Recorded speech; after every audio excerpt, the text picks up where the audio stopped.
In this video lecture, here we are going to explain some of the examples of the circular motion.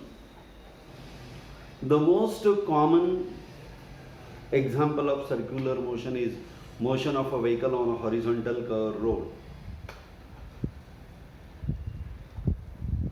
When vehicle is moving on a horizontal level road, in that case a vehicle moving on a horizontal level road is a system and its center of mass is situated at the center of symmetry and the weight acts from the center of mass and it is equal to mg, and the normal reaction act in a vertically upward direction. This is for a plain road. This is plain road on which the vehicle is moving. The vehicle is moving on a plain road like this. A vehicle is moving on a plain road. Again, for its motion in a given direction, the force is required which is given by the engine of the vehicle. But instead of that,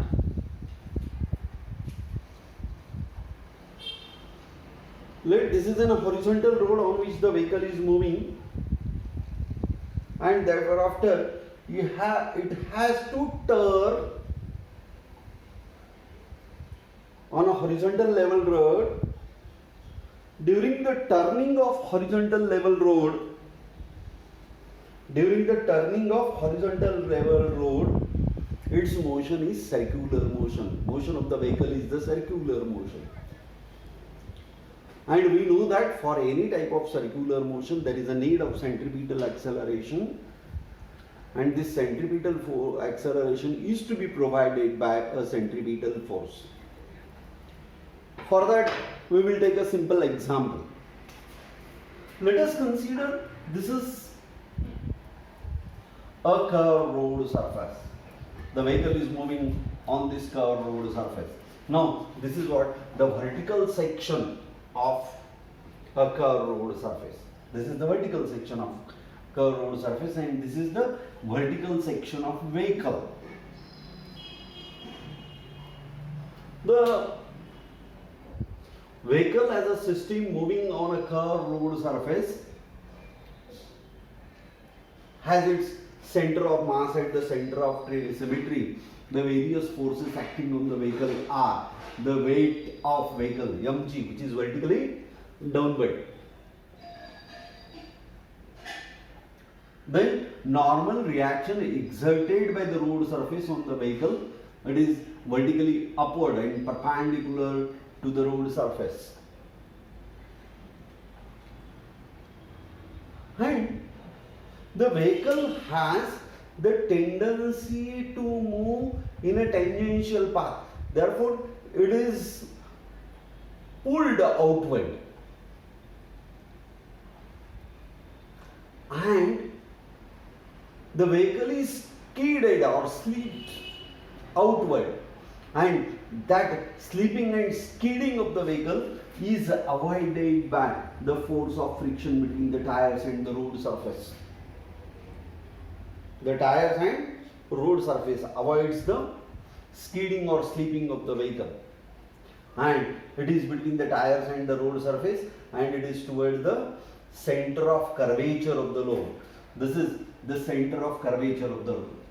C is the center of curvature of the road, and here Cm is the center of mass.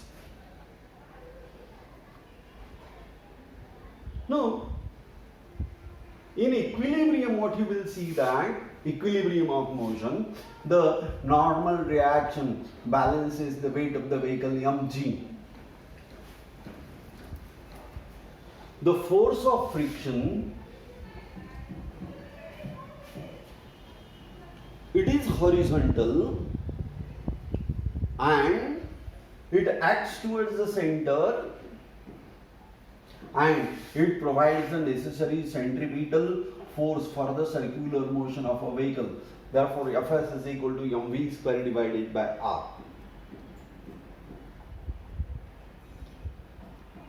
Now, from the laws of static friction, the force of static friction is equal to mu s into capital N. Therefore, it is mu s into m into g. Now, here again, why it is static friction?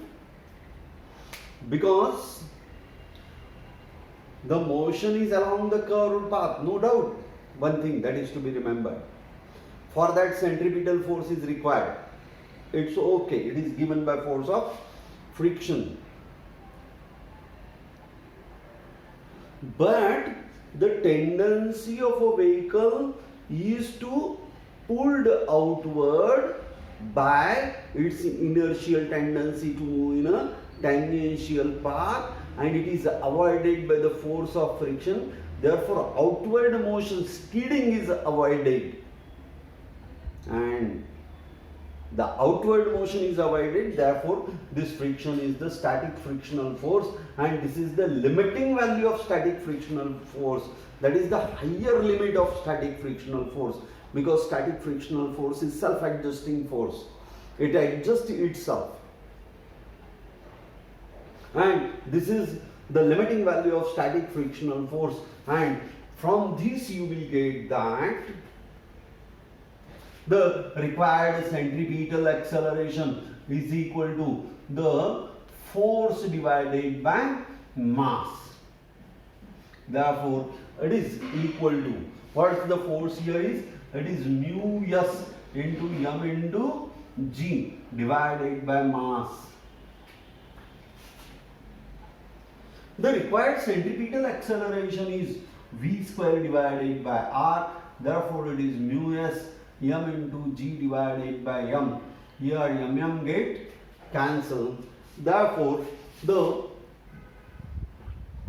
v square is equal to mu s into r into g. This is the maximum speed at which vehicle is safe on horizontal curve road, or you call this is as the safety speed limit of a vehicle on a horizontal curve road. If you want to increase the safety speed limit or the speed limit on the horizontal curve road, you need a more centripetal force, but this centripetal force is provided by force of friction, which has higher limit. Therefore, this higher limit of force of friction gives rise to a higher limit of speed, and this is the higher limit of the speed at which the vehicle is safe on a horizontal curve road. Therefore, for safe moving vehicle on a horizontal curve road, this speed should be always less than or equal to under root of mu into r into g. This safe speed limit depends on the friction between the tires and the road surface, which is not reliable. At the same time, it causes wear and tear of the tires. Therefore, there is some another arrangement of the road surface is required to ensure the safety of fast moving vehicle, and it is done by banking of the roads, and how it is so that we will see in the next video lecture. Thank you very much.